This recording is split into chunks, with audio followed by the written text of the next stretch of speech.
दूसरे देशों में व्यस्त जिंदगी और तमाम तरह की आपाधापी के बीच बहुत कम लोगों के पास फुर्सत से खाना बनाने और खाने का वक्त होता है। शहरों में ज्यादातर लोग इंस्टेंट फूड और प्रोसेस्ड यानी ready to eat packed food को विकल्प के रूप में चुनते हैं।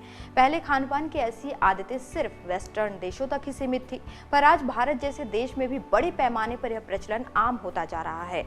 इसी बदलाव का नतीजा है कि वैश्विक स्तर पर प्रोसेस्ड फूड इंडस्ट्री का कारोबार तेजी से बढ़ रहा है। ऐसे में भारत में भी खाद्य प्रसंस्करण कंपनियों के लिए अपार संभावनाएं हैं। खास बात यह है कि प्रोसेसिंग के जरिए न केवल खेती-बाड़ी को इंडस्ट्री के साथ जोड़ा जा रहा है, बल्कि इसके निर्यात के द्वार खोलने पर आमदनी और रोजगार में भी बढ़ोतरी हो रही है। फूड प्रोसेसिंग इंडस्ट्री काफी बड़ा क्षेत्र है। इसमें खाद्य सामग्री और पेय पदार्थों को प्रोसेस करके रखा जाता है। फूड प्रोसेसिंग एक तरह की टेक्नोलॉजी है जिसमें प्राथमिक कृषि उत्पादों का प्रसंस्करण कर उसका वैल्यू एडिशन किया जाता है।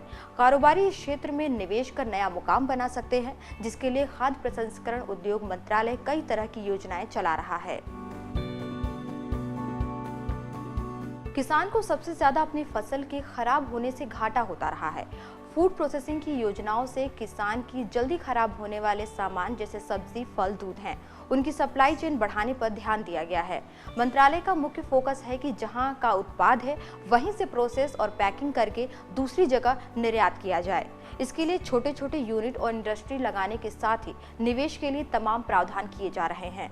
उत्पाद के मार्केटिंग और ब्रांडिंग के लिए FPO, TRIFED, ICAR, NSFDC, NAFED और NCDC आदि सहयोग कर रहे हैं। यहाँ लोकल प्रोड्यूसर्स की मदद से ही फूड प्रोसेस करके निर्यात करने पर फोकस है। यानी फूड प्रोसेसिंग के जरिए किसानों के उत्पाद को नए कलेवर में बाजार तक पहुंचाने की दिशा में तेजी से काम हो रहा है। खास बात यह है कि फूड प्रोसेसिंग एक बड़े कारोबारी संभावनाओं के तौर पर उभरी है।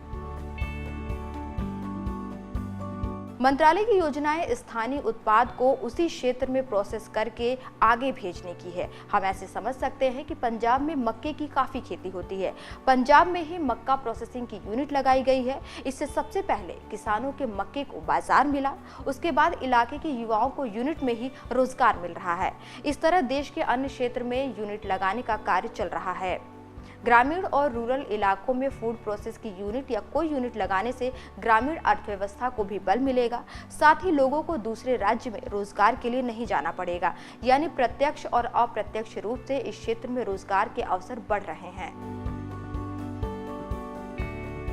भारत में प्रोसेस्ड फूड निर्यात बढ़ाने के लिए PLI यानी प्रोडक्शन लिंक इंसेंटिव स्कीम हाल ही में लॉन्च हुई है। इसके अंतर्गत कंपनियों को अपने ब्रांड को देश से बाहर प्रमोट करने के लिए खाद्य प्रसंस्करण मंत्रालय 50% सब्सिडी देगा। इसके लिए आवेदन मांगे गए हैं ताकि हमारे देश में बना भारतीय ब्रांड ही विदेशों में बेचा जाए। अभी बाहर की ही कंपनियां इंडियन फूड बनाकर अपने ब्रांड के नाम से बेचती रही हैं। इस पहल से हमारे यहाँ न सिर्फ निर्यात बढ़ेगा बल्कि रोजगार के भी अवसर खुलेंगे।